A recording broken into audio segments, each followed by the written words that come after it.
Assalamualaikum warahmatullahi wabarakatuh. Salam sejahtera bagi kita semua. Shalom, Om Swastiastu, Namo Buddhaya dan salam kebajikan. Kami dari kelompok 2 ingin membahas tentang kearifan lokal yang ada di Indonesia. Indonesia adalah negara yang sangat memuliakan dan menghargai nilai-nilai budaya. Salah satu bentuk nyatanya adalah melalui kearifan lokal yang ada di Indonesia. Kearifan lokal di Indonesia membawa banyak nilai yang patut kita contoh. Kearifan lokal di Indonesia misalnya adat istiadat, rukun tetangga, menonjolkan cinta terhadap tanah air, semangat kebersamaan, saling menghormati dan gotong royong. Begitupun dengan makanan khas yang ada di Indonesia. Seperti yang kita ketahui, makanan di Indonesia sangat beragam sekali, mulai dari klepon, serabi, pukis, kue lumpur, risol, hingga bika ambon, dan masih banyak lainnya. Pada kesempatan kali ini, kami ingin mengambil pembahasan mengenai makanan khas Jawa Barat, tepatnya combro. Combro bukan hanya sekedar makanan lezat, tapi juga melambangkan kearifan lokal Jawa Barat yang tak ternilai. Dengan kulit yang renyah dan isian yang menggugah selera, combro mengajak kita untuk merasakan kelezatan sekaligus menghargai warisan budaya yang ada. Combro terbuat dari singkong parut yang kemudian dibentuk lonjong. Di dalam setiap bulatan terdapat sambal oncom sebagai isiannya, dan adonan yang sudah siap kemudian digoreng. Combro memiliki ciri khas berbentuk lonjong, berwarna coklat kekuningan, memiliki rasa rempah termasuk palan, semi basah yang memiliki daya simpan rendah. Rasanya gurih dengan isian oncom yang terkadang terasa pedas, sehingga sangat pas disantap selagi masih hangat. Nama dari combro ini diambil dari singkatan oncom di jero, atau dalam bahasa Indonesia berarti oncom di dalam. Hal ini dikarenakan dalam penyajiannya, kuliner ini berisi oncom yang dimasak dengan bumbu khas tanah Sunda. Akan tetapi, ternyata tidak semua orang menyebutnya dengan combro. Di Jawa Barat sendiri, combro juga dikenal dengan combro atau gemet. Sama halnya dengan combro ini, gemet merupakan singkatan dari dagesa emet yang secara kurang arti lebih sama dengan combro.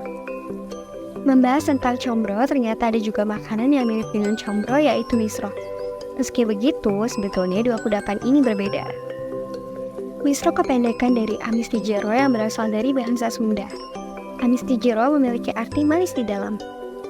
Misro juga menggunakan adonan singkong sebagai kulitnya. Jadi, proses pembuatannya mirip dengan combro yang telah dijelaskan tadi. Setelah membuat kulitnya, misro diisi dengan bahan yang berbeda. Biasanya, misro diisi dengan gula merah. Jadi intinya, misro memiliki kesamaan dalam pembuatan dan penyajian dengan combro. Tetapi perbedaan terletak pada isian yang digunakan. Combro diisi dengan oncom, sedangkan misro diisi dengan gula merah. Untuk combro sendiri, dengan kulit luar yang renyah dan isian yang gurih merupakan makanan yang tak lepas dari sejarah dan budaya Jawa Barat. Bahan-bahan alami yang digunakan seperti singkong yang merupakan tanaman khas daerah ini. Kearifan lokal dalam proses pembuatan combro bisa dinilai melalui cara pemanfaatan bahan-bahan yang tersedia secara lokal. Di antaranya adalah dalam penggunaan rempah-rempah yang khas.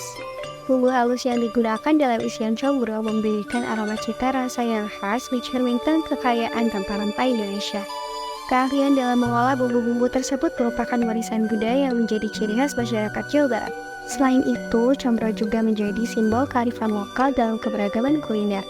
Meskipun combro memiliki isian yang bervariasi, seperti tempe, kornet, telur, atau ayam dan juga gula yang kita sebut misro, namun tetap mempertahankan keaslian dan keunikan rasa. Hal ini menunjukkan toleransi dan kemampuan masyarakat Jawa Barat untuk bersatu dalam perbedaan, menghargai dan melestarikan keberagaman kuliner mereka. Dalam era globalisasi ini, nilai kearifan lokal dalam makanan khas perlu kita apresiasi dan lestarikan. Melalui makanan ini, kita dapat menghormati dan menghargai warisan budaya nenek moyang kita. Kita juga dapat mempelajari nilai-nilai kearifan lokal seperti penggunaan bahan-bahan alami, keahlian dalam pengolahan bumbu, dan semangat merajut kebersamaan dalam perbedaan. Dengan menjaga dan mempromosikan kearifan lokal dalam makanan khas, kita tidak hanya melestarikan warisan budaya, tetapi juga memberikan apresiasi kepada para pekerja keras di balik kuliner ini. Semoga nilai-nilai budaya ini terus terjaga dan diteruskan kepada generasi mendatang, sehingga berbagai makanan di Indonesia tetap menjadi kebanggaan dan identitas budaya yang tak ternilai harganya. Sekian dari kami, semoga bermanfaat bagi teman-teman sekalian. Wassalamualaikum warahmatullahi wabarakatuh.